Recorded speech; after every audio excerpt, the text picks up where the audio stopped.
Hello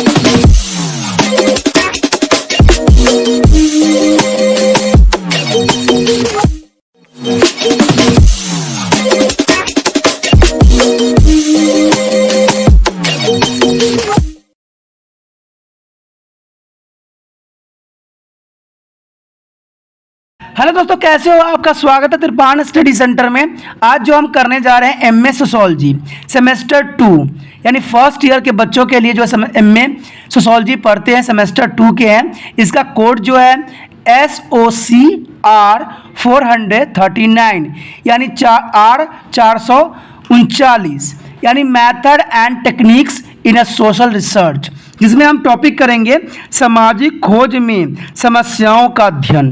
देखिए, सामाजिक खोज में समस्याओं का अध्ययन एक बहुत ही इम्पोर्टेंट टॉपिक है और इस टॉपिक को हमने बहुत ही विस्तार से समझेंगे, जानेंगे। लेकिन आपको पता है दोस्तों कि जो ये एमए के सोशोलॉजी के जो सब बनाए जा रहे हैं, ये बच्चों के आग्रह पर, बच्चों की डिमांड पे बनाए जा रहे हैं, क्योंकि जो बच्चे मेरे साथ जुड़ गए हैं उनकी बातें पूरा करना भी मेरा फ़र्ज़ बन जाता है और आपको सब्सक्राइब करना भी आपको फ़र्ज़ बनता है और दोस्तों के साथ शेयर करोगे तभी जो है त्रिपाण स्टडी सेंटर बहुत विस्तृत बनेगा, बहुत आगे चलेगा, क्योंकि ये होना बहुत ज़रूरी है। साथ में एक इम्पोर्टेंट बात ये भी रहती है कि अगर आप पहली बार वीडियो देख रहे हो तो लाइक शेयर सब्सक्राइब जरूर कीजिए, क्योंकि इससे क्या होता है दोस्तों, बनाने वाले का जो मनोबल है वो बढ़ता है। अगर आप दूसरे बच्चों को हेल्प करते हो, ये व्हाट्सएप स्टेटस पे लगाते हो या अपने ग्रुप में जो भी बच्चे एमए पढ़ते हैं, सोशोलॉजी के सब्जेक्ट ले रखे हैं, क्योंकि ये कंपलसरी सब्जेक्ट है, इसलिए ये किसी भी बच्चों के साथ शेयर किया जा सकता है और उनको भी लाभ पहुंचाया जा सकता है। अगर आपका विचार ऐसा रहता है तभी जो है आपके लिए मैं भी ऐसा विचार रख सकता हूँ और आपके लिए जब भी कोई अगला सेमेस्टर जो आएगा यानी सेकेंड ईयर में जब जाओगे तो आपके लिए हर तरह के वीडियो जो होगा प्रोवाइड्स होगा। लेकिन अगर आप ऐसा नहीं कीजिएगा, शेयर नहीं कीजिएगा, त्रिपाण स्टडी सेंटर आगे नहीं बढ़ेगा तो शायद मैं आपके लिए कुछ भी ना कर सकूं।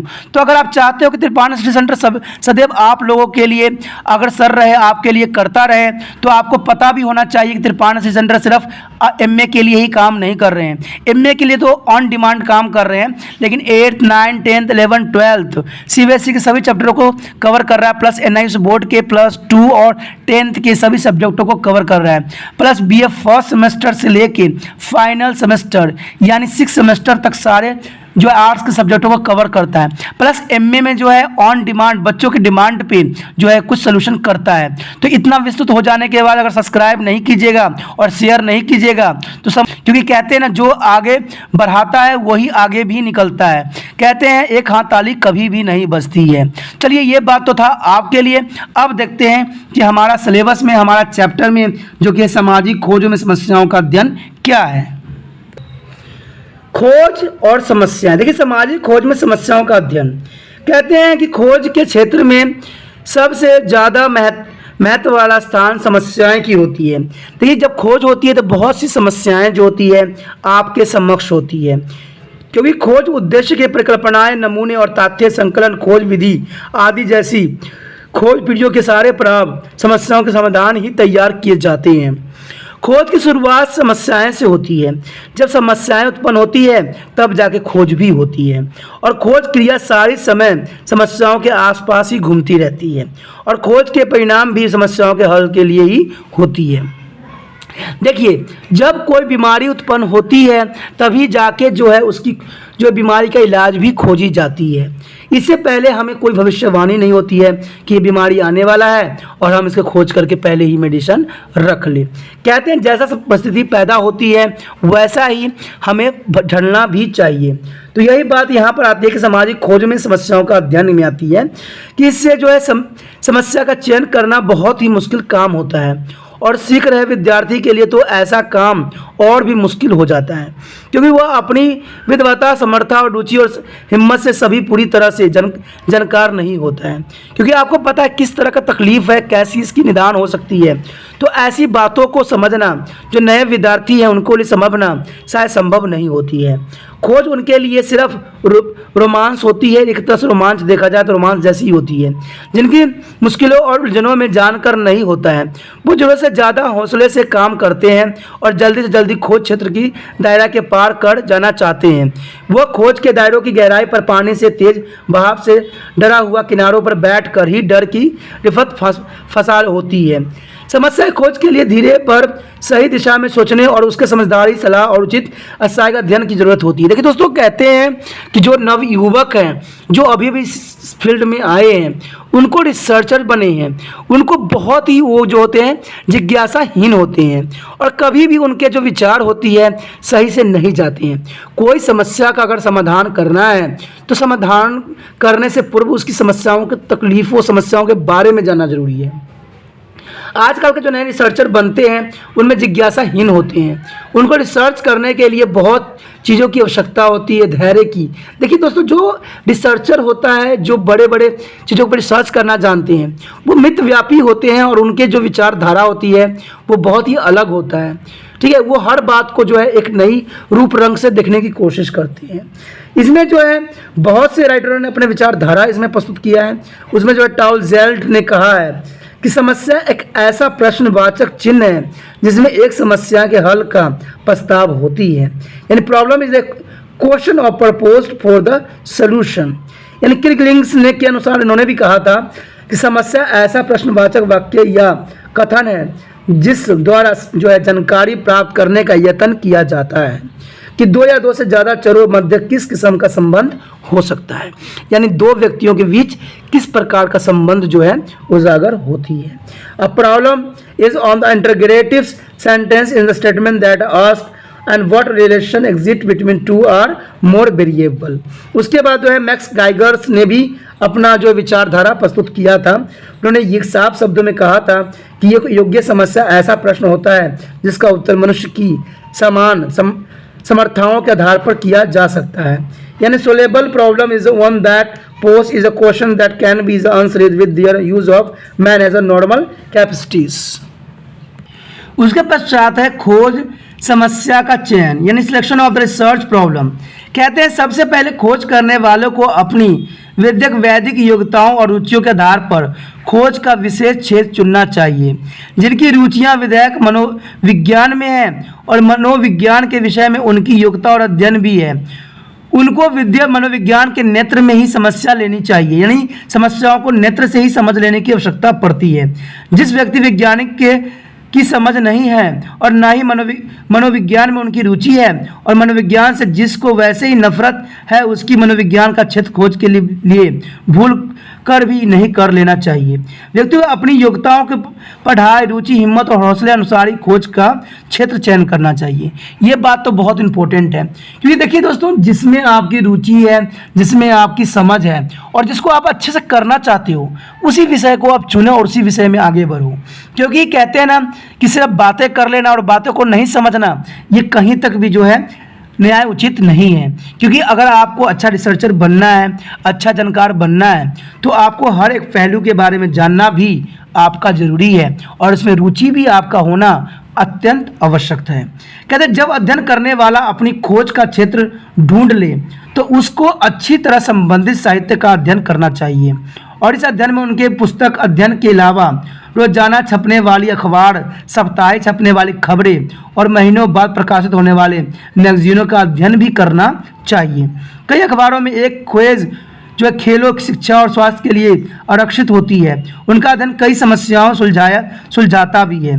कोई भी खोज जब तक संबंधित साहित्य प्रति अच्छी तरह जान नहीं लेता है, उस समय तक वह समस्या के अंतर्वृत्त की पहचान ना नहीं कर सकता है, समस्या के आसपास की घूमता ही रहता है। क्योंकि देखिए दोस्तों, समस्याएं जो होती है आसपास ही घूमता रहता है और इसके लिए आपको हर तरह के मैगजीन, अखबार, ठीक है, पढ़ने की आवश्यकता होती है, न्यूज़ देखने की आवश्यकता होती है। कई बार आप फिल्म भी देखते हो, कोई व्यक्ति जो होता है फिल्म से भी देख के एग्जाम्पल ले लेता है और उससे जो है सही तथ्य तक भी पहुँच जाता है। समस्या के समझने ज्ञान के लिए, उनकी पूरी समझ के लिए और यह जानने के लिए समस्या कौन से कितने पक्षों का अध्ययन हो चुका है और कितना और कैसा अध्ययन हुआ है और जो है खोबी ने कौन से पक्षों की खोज करनी चाहिए, इस तरह करनी है। इन सब कुछ ज्ञान का संबंध साहित्य के अध्ययन से ही हो सकता है।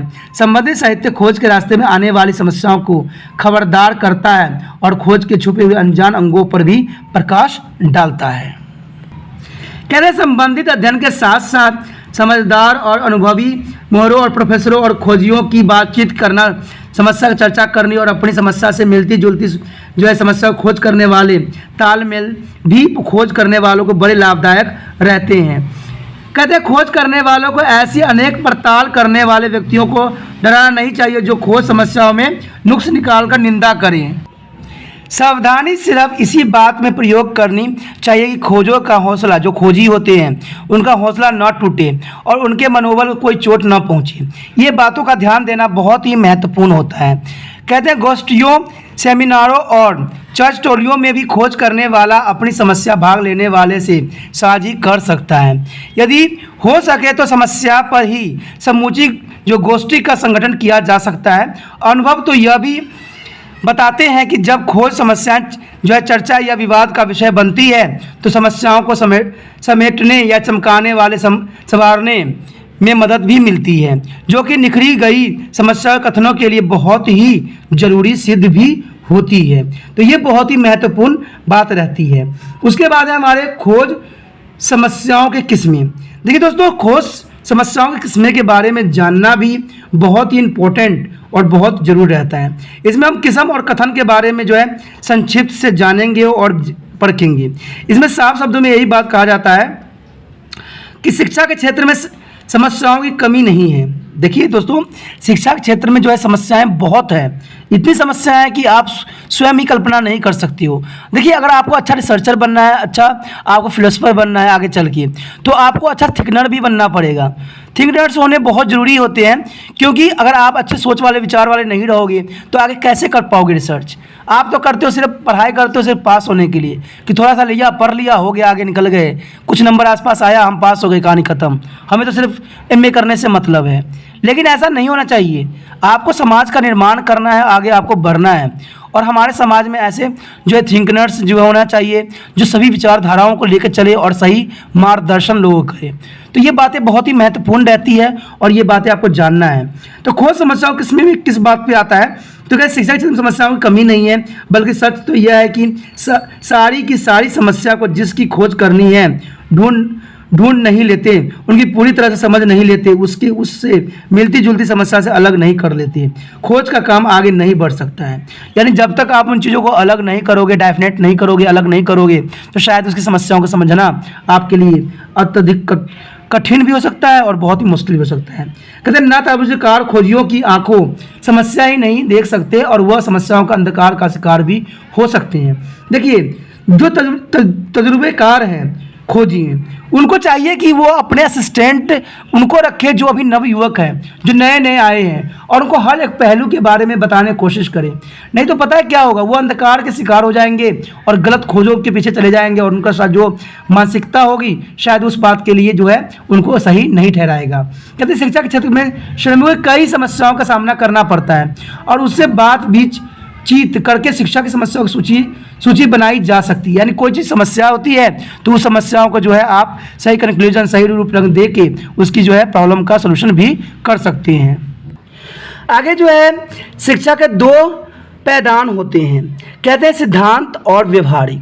शिक्षा के दो पैदान होते हैं, एक सिद्धांतक और एक व्यवहारिक।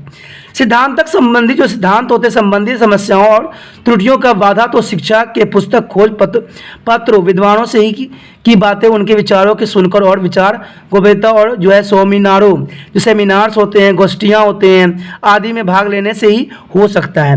पर व्यवहारिक पक्ष की समस्या का ज्ञान तो शिक्षा के काम को करने से और देखने या कार्यकर्ताओं से बातचीत की जाती है। तैराकी संबंधी किताब और लेक्चरों में से जानकारी प्राप्त की जा सकती है, पर इनकी व्यवहारिक उलझनों की खबर तैराकों के तालाब में ही पता लगता है। जब आप कहते हैं ना कि तैराकी के व्यवहारिक व्यवहारों के बारे में आपको तालाब में ही पता लगता है, ठीक है, ये बात बहुत ही जरूरी भी रहती है। अपने अनुसार जो कोई भी कार्य की जाती है, यानी किसी पुष्टि करने के लिए और समस्या के जो है उलझेपन को यानी उलझने पड़ को दूर करने के लिए खोजी और संबंधी साहित्य का अध्ययन करना चाहिए। ऐसा करने में जो है गाइड या अध्यापक या माहिर का बहुत महत्व होती है। यानी आपको ऐसा गाइडनर की ज़रूरत पड़ती है, ऐसे शिक्षक की ज़रूरत पड़ती है जो आपको सही मार्गदर्शन करे और आपको सही रास्तों पर ले जाने की कोशिश करे। समस्याओं की जानकारी तो सिद्धात्मक पुस्तकें या जो गोष्ठियों या शिक्षा क्षेत्र के असली श्रमिकों से भी मिल सकती है, परंतु समस्या के संबंध में हुई खोज की जानकारी के लिए जिसके से समस्या रूपी हीरे की मिट्टी खोई जाती है, संबंधित इतिहास से भी प्राप्त होती है। यानी जिस क्षेत्र में आप जाना चाहते हो उस क्षेत्र के आपको पूरे नॉलेज और ज्ञान होना भी जरूरी होती है। उसके पश्चात है समस्या कथन। समस्या कथन समस्याओं की परिभाषा या समस्या का हदबंदी करके पूरा नहीं हो सकता है। यानी आप उसको एक हद तक रख दो, ऐसा संभव नहीं है। समस्याओं के कथनों में जो तकनीकी शब्दावली प्रयोग की गई हो उसकी व्याख्या करना बहुत ही जरूरी हो जाती है। यदि शब्द स्कूल विद्यार्थी या रुचि का व्यवहार प्रयोग किया गया हो तो स्पष्ट करना चाहिए कि स्कूल से खोज का क्या भाव है, किस किस्म के स्कूल के समस्या का संबंध है, प्राइमरी से है या सेकेंडरी से है, सरकारी से है तो ये चीज़ें, या गैर सरकारी से है आदि। इसी तरह विद्यार्थी की परिभाषा रखना करना भी बहुत ज़रूरी है। जैसे रस्मी पढ़ाई जो है, मध्य गति वाला, कसरत करने वाला, गैर कसरत करने वाला आदि। इसी तरह जो है सरपंच किसके स्कूल से है, अध्ययन से, कार्य से है, समाज से है, स्वयं से है, साथी खिलाड़ियों से है, कोच से है, रेफरी से आदि भी स्पष्ट करना बहुत ही जरूरी होना चाहिए। कहते हैं रुचि और व्यवहारों के संबंधी बताना भी बहुत जरूरी होता है कि अगर आप रुचि और व्यवहार नहीं बताइएगा तो शायद आगे नहीं बढ़ पाइएगा। जो क्षेत्र की रुचि या किसके प्रति व्यवहार, अध्यापक के प्रति, प्रशासन के प्रति, सरकार या धर्म के प्रति आदि। समस्या कथन में ही ये भी बताना बहुत ही जरूरी होती है कि स्वतंत्र चर यानी इंडिपेंडेंट वेरिएबल कौन से होंगे और आश्रित चर यानी डिपेंडेंट वेरिएबल कौन से होंगे। ये बातें जानना भी बहुत ही इम्पोर्टेंट बन जाता है। उसके पश्चात हमारे समक्ष है खोज समस्या की किस्में। देखिए ये बात बहुत इंपॉर्टेंट है, kind of research of the problem. सिद्धात्मक खोज समस्या, सबसे पहले तो हमारा पॉइंट यही आता है, सिद्धात्मक खोज समस्या। सिद्धात्मक समस्याओं का उद्देश्य अध्ययन में वैदिक और तर्की पक्ष पर जोर देना होता है। इसमें वैज्ञानिक तथ्य, सामान्य नियमों और सिद्धांतों की खोज होती है। सर्कनर और जो है पेवलव, कोलर और प्याजे, प्लाटो आदि की खोज इसी किस्म की खोज है। कहते हैं उसके बाद है व्यवहारिक खोज समस्याएं। व्यवहारिक समस्याओं का उद्देश्य मनुष्य के समाजी जीवन के विधायक और मनोवैज्ञानिक प्रश्न, विवादों के विषय है। मुश्किल, संघर्ष और तनाव आदि का अध्ययन करना भी होता है ताकि इसके स्वरूपों को सही तरह से समझा जाए और उन पर पूरी तरह से नियंत्रण स्थापित भी किया जा सके। कहते हैं व्यवहारिक समस्याओं में पहली किस्म की खोज की तरफ से निर्धारित किए गए सिद्धांतों का प्रयोग होता है। इनमें नए सिद्धांत नहीं बनाए जाते हैं, ठीक है, ये बहुत जरूरी होती है।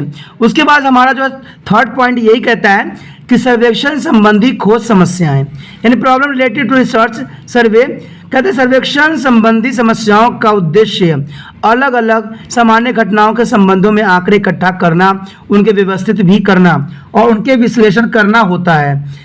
यह इस तरह की जा सकती है ताकि उसका स्वरूप ज़्यादा सार्थक, तुलनात्मक और ज़्यादा समझ में आने वाले बन सके और इसके आधार पर संबंधित चरों के संबंध में उच्च जानकारी प्राप्त हो सके। देखिए एक रिसर्चर होना एक बहुत बड़ी बात होती है और इससे हमें क्या होता है कि हम उच्च जानकारी प्राप्त कर सकते हैं और इसको सही कंक्लूजन, सही रूप रंग और सही जो है मान्यता भी दे सकते हैं। उसके पश्चात हमारा है सहसंबंधात्मक खोज समस्याएं। कहते हैं प्रायोगिक समस्याओं का उद्देश्य दो या दो से ज़्यादा चरों के आपसी प्रभाव का अध्ययन बड़े और करे वैज्ञानिक मापदंड पर नियंत्रणता की स्थिति में किया जाता है और यह इस बात को भी स्थापित करने का यत्न होती है कि स्वतंत्र चर उस से संबंधित अज्ञात चर में एक दूसरे का कितना और कैसा प्रभाव हुआ है। कई बार एक समस्या एक से ज़्यादा किस्मों में भी गिनी जा सकती है, इसलिए यह किस्में बहुत ही संतोषजनक और स्थिरता वाली नहीं होती हैं। देखिए दोस्तों बहुत सी समस्याएं जो होती है, एक समस्या जो होती कई जगहों पर पाई जा सकती है, तो ये बातें बहुत ही विस्तृत रहती है और बहुत ही स्पष्ट रहती है।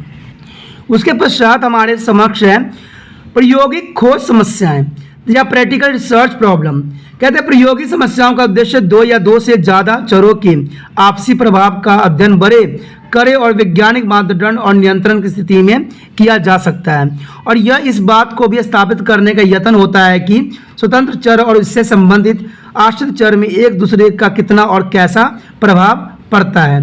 कई बार एक समस्या एक से ज़्यादा किस्मों में गिनी जा सकती है, इसलिए यह किस्म बहुत ही संतोषजनक और स्थिरता वाली नहीं रहती है। तो ये चीज़ें बहुत ही इंपॉर्टेंट होती है कि प्रायोगिक खोज समस्याएं यानी इस बात को भी साक्ष्य भी बनाती है और इसको स्पष्ट भी यहाँ पर करने की कोशिश करती है। उसके पश्चात जो हमारा समक्ष है वो है खोज समस्याओं के कथन यानी statement of research and problem. देखिए दोस्तों, खोज समस्याओं के कथन जो है ये भी बहुत इंपॉर्टेंट रहता है। हमने किस्म के बारे में जाना कि हमें किस तरह से कसम इसकी किस्में होती हैं। अब इसे कथन के बारे में जानना भी उतना ही आवश्यकता है जितना के बारे में हमें किस्में के बारे में जाने हैं। कहते हैं समस्याओं को बड़े थोड़े शब्दों में स्पष्ट और सरल शब्दों में बयान करना चाहिए। तो ये बातें तो बहुत इंपॉर्टेंट रहती है कि कोई भी आप रिसर्च करते हो तो क्या होना चाहिए, सबसे पहले बड़े थोड़े शब्दों में स्पष्ट और सरल शब्दों में जो है बयान करना चाहिए।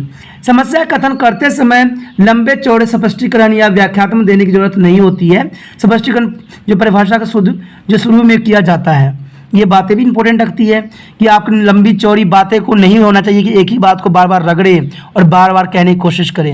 एक रिसर्चर का मतलब होता है कि कोई भी बातें जो है स्पष्ट और क्लियर होना चाहिए, जो समझने वाला व्यक्ति बहुत ही शांत तरीके से समझ सके।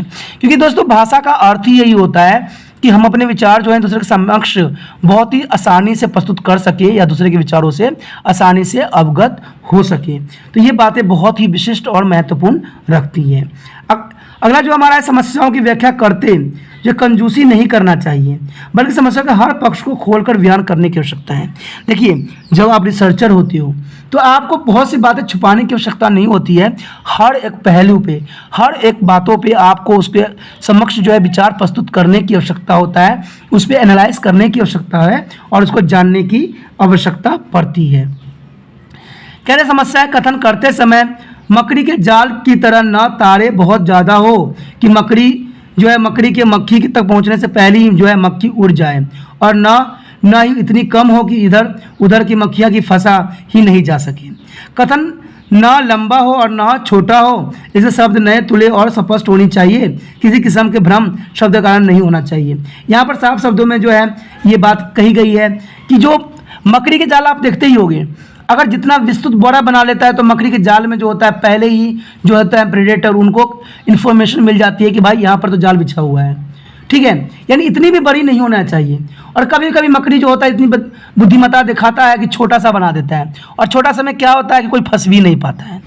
तो ऐसा नहीं होना चाहिए।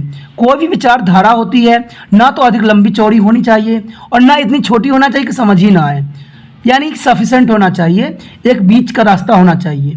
ना अधिक लंबी हो ना अधिक छोटी हो, और इतनी हो कि जो दूसरा व्यक्ति हो उसके समक्ष जो है सारी बातें स्पष्ट रूप में कही जा सकी। तो ये चीज़ें जो होती है समस्याएं होती है किसी को कथन को कहने के लिए। कहते हैं खो जो है जसम का कथन आसान नहीं होना चाहिए। खोज समस्या कथन में से यह पता लग जाना चाहिए कि खोज क्या करेगा और क्या नहीं करेगा, उसकी दिशा कौन सी है और उस दिशा में उसे कितनी दूरी जाना है। जब तक आपको दिशा और ज्ञान नहीं होगा कि आपको कितनी दूरी जाना है, सक्षम नहीं है कि आप वहाँ पर पहुँच जाओ। क्योंकि जब तक दिशा और लक्ष्य किसी व्यक्ति को मालूम नहीं होगा, शायद उसको वहाँ तक पहुँचना संभव नहीं होगा। समस्या कथन में भी शामिल होती है। समस्या को सिरलेख प्रति गुड यानी गुड कटर्स और स्केट कटर्स ने कहा है कि नियम तो है कि सिरलेख सिर्फ उच्च क्षेत्र का नाम नहीं होता है जिसमें खोज की जा रही हो। तो कहते हैं दोस्तों खोज इतना साधारण भी नहीं होती है जिसको हम बहुत इजीली बोल दें।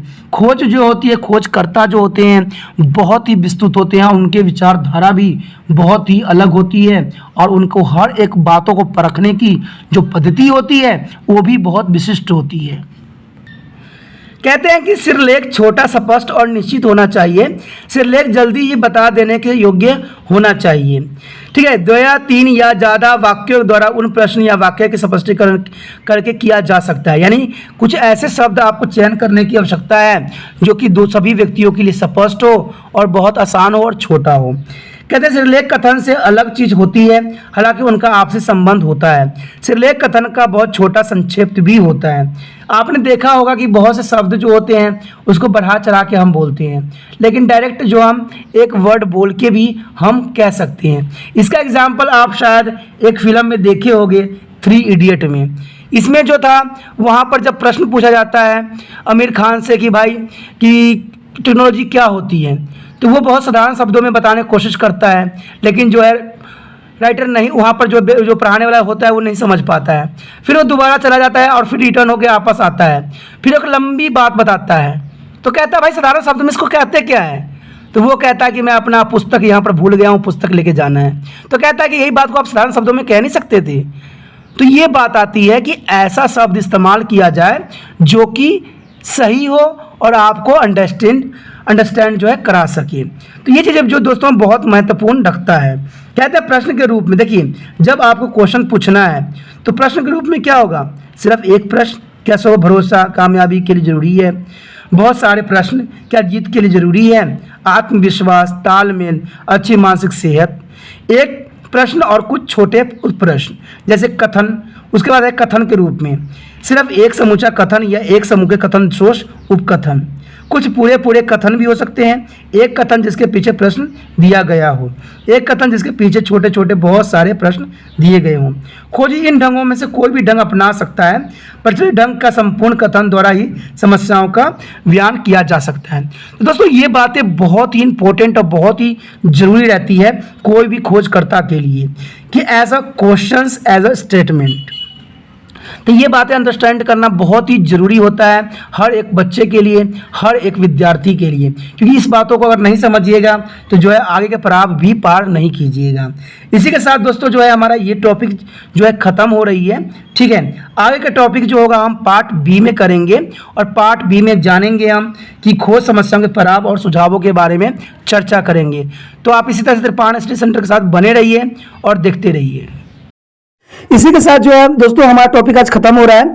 ठीक है, अगर आपको अच्छा लगा तो लाइक शेयर सब्सक्राइब जरूर कीजिए। अगर पहली बार अगर आप वीडियो देख रहे हो, पहली बार मेरे चैनल पे आए हो, तो सब्सक्राइब करना आपका फर्ज बन जाता है। सब्सक्राइब करने से ये होगा कि जो भी मैं आप क्लास के रिगार्डिंग कोई भी वीडियो डालूंगा उसका नोटिफिकेशन जो है समय समय पर आपको प्राप्त होता रहेगा। अगर सब्सक्राइब नहीं कीजिएगा, अगर आप दोबारा से त्रिपाण स्टडी सेंटर पर आने की कोशिश कीजिएगा तो वहाँ पर आप त्रिपाण लिखिएगा तो जो है वो त्रिपस कर देगा। ठीक है, जो आप गूगल पर सर्च करोगे त्रिपस कर देगा, जिससे वजह से आप जो है मेरे वीडियो का जो है फायदा नहीं उठा पाओगे। तो सोचिए मत, विचार मत कीजिए, सब्सक्राइब कीजिए। आप सोचते होइएगा कि मेरे जो एग्जाम खत्म हो जाने के मेरा क्या जरूरत है त्रिपाण स्टडी सेंटर से। ठीक है, तो इसलिए सब्सक्राइब नहीं करने का सोचिएगा, लेकिन दोस्तों ऐसा नहीं है। त्रिपाण स्टडी सेंटर जो है बहुत हेल्पफुल है।